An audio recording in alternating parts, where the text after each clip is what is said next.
Olá, essa é a quinta aula do capítulo Equilíbrio Químico. E aqui nós vamos começar a discutir as formas de deslocar equilíbrios, ou seja, favorecer os reagentes ou favorecer os produtos, favorecer um dos lados de uma reação reversível que atingiu o estado de equilíbrio.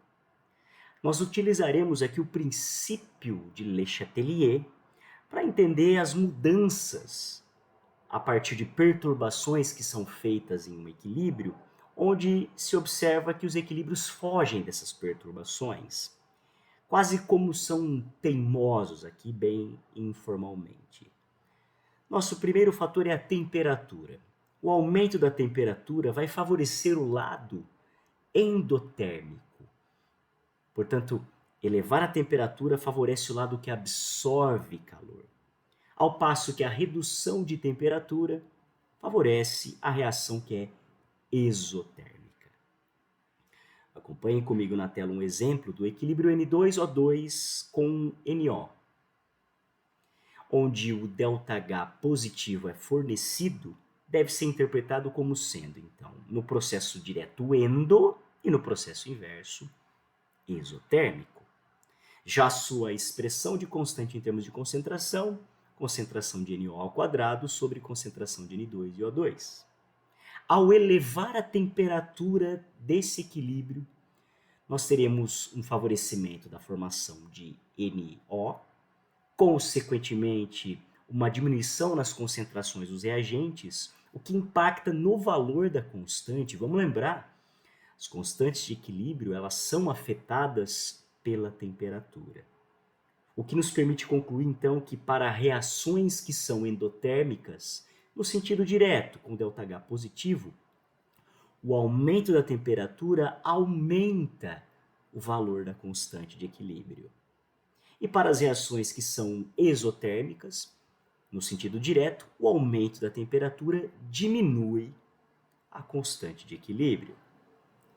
Acompanhe agora o impacto gráfico de uma alteração de temperatura sobre o estado de equilíbrio. Nós temos na tela aí o equilíbrio de NO, com a formação de N2 e O2, e nesse caso um ΔH negativo.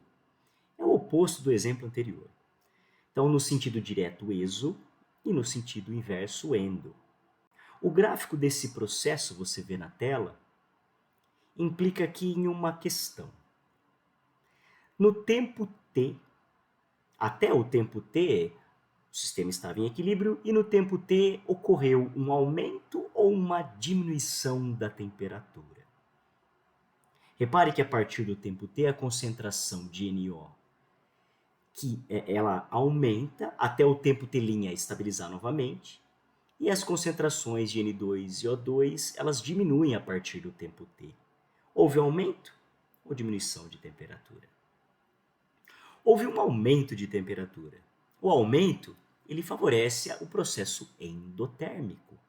No processo endotérmico, nós temos a formação de NO, então a concentração de NO aumenta e as concentrações de N2 e O2 elas diminuem.